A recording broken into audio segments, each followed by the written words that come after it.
Talk today about anger and share a bit of a mental trick that I started using 18 months ago to start to rein in my anger. Anger is a very accessible emotion for me. The most accessible. It lives right under the surface. I had many moments of going from placid to enraged over seemingly very simple and silly things. And I think many of us can relate to that.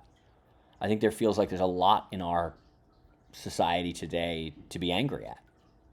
And our anger comes out in a myriad of ways. The critical parent kind of thrives in anger because anger itself is usually directed at people over things we don't feel they're doing right, at things we would do differently, at the ways in which they've disappointed us. Whether they're people we know or they're complete strangers, so many of us find it so easy to be angry at our neighbors. And that is an offshoot of the critical parent. Anger feels incredibly satisfying in the moment. It's just this outpouring of emotion, and it's like, I have to get this out. But anger is like drinking salt water. The more you drink, the thirstier you will get. Anger feeds on itself. And when you give into your anger, you open the door for more of it. That is my experience with it. Giving into my anger and having that cathartic moment didn't make the anger go away. It only made it more pronounced. And so I made a decision that I didn't want to live my life like that. I will say, anger is a masking emotion. And so what I'm about to share is a way to deal with your anger on a short-term basis, but it is important to realize that your anger is trying to tell you something.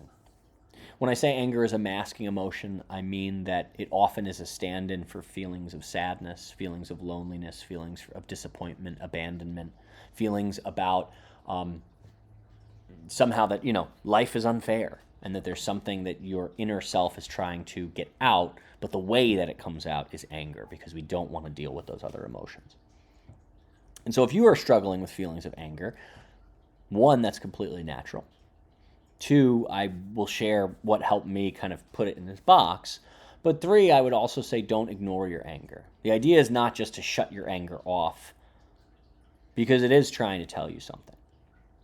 How you go about having a conversation with the anger inside of you is, I'm not in a position to really address that. That I did that through therapy and it helped at some points.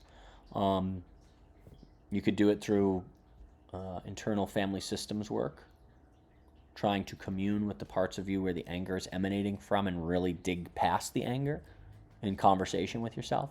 I found that to be incredibly helpful. But the point of this kind of mental exercise is not so much to stuff our anger down or ignore it. It's to try and tame it so that we can better understand it. And so with that in mind, I'll share the epiphany that I had, which was that I was on a walk with my wife about 18 months ago, and we were walking our 3 dogs. And one of our dogs was at the time a 2-year-old Shih Tzu Poodle mix. She's incredibly vibrant, and she's got a ton of energy and vigor and a lot of spunk. And she's not the best walker. She's kind of a pain in the butt to walk, to be honest. And I remember as we were walking into this crosswalk, she was doing something that frustrated me. And I was getting so angry with her. And a voice, presumably the loving parent voice, kind of came forward in that moment and said, what would happen if a car came veering into this intersection and hit your dog, and the last thing you shared with her was this moment of anger? How would that feel? And the reality is that it would feel terrible. That the last thing that I shared with her was some ridiculous frustration over nothing, over her joy at being out on a walk. And it was really truly a revelation for me. It calls to mind the idea of presence, that, this moment is the only moment we have. The past is gone, the future is not here yet. And so we just have this moment. And as we inhabit this moment, we have to appreciate the fact that, who knows, it could be our last. And so from that point on, I made a commitment, and I'm better at it some days than other. But I made the commitment that when I felt anger bubbling up, I would ask myself, how would this feel if this were the last interaction I was having with my dogs, with my wife, with a friend? And is this anger all that important? And 9 times out of 10, the answer is no. It's not important. It's either something that's coming from another part of ourselves, or it's just frivolous emotional energy that we're trying to vent. And it's helped me.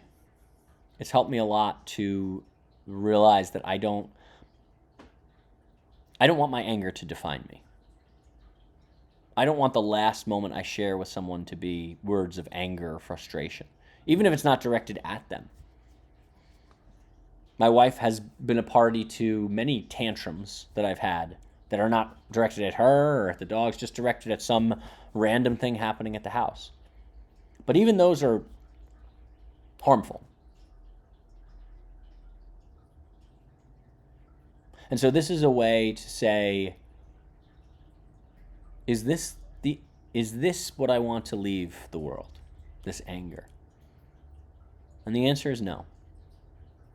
And when you think about it that way, when you think that in that moment of anger, what if this were my last moment?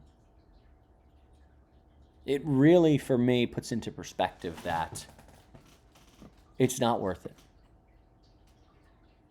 Your anger doesn't define you. You can stop drinking the salt water, but it takes attention and effort and intention. It takes moving away from that automatic reaching for the anger that's so present and just having a moment to pause. And that, for me, is what this kind of mental trick does. It gives me a moment to pause and take 5 to 10 seconds and think, and let some other part of me come forward and remind myself that this is not how I want to show up in the world. And it's helped. It's helped enormously. I still get angry, for sure, but my threshold is a lot higher. And when I am getting angry or feel myself getting angry, I try to bring intention to that. I try to find out what's behind the anger to bring greater understanding to that part of myself that's bringing it forward. And all that comes from, all that starts from a place of just paying attention. It feels like, for me, I cannot believe I'm in this place where I can kind of inject a different voice as I feel the anger coming up. But it didn't start there. It started with just pause for 10 seconds and think. And then it grew into, what are all the ways in which I can try to interrupt this or make it more productive and come to a better understanding of myself? If you're struggling with anger, I've been there, and I feel for you. Know that you can find a way through it. Know that there are far better ways to find an outlet for those emotions. And just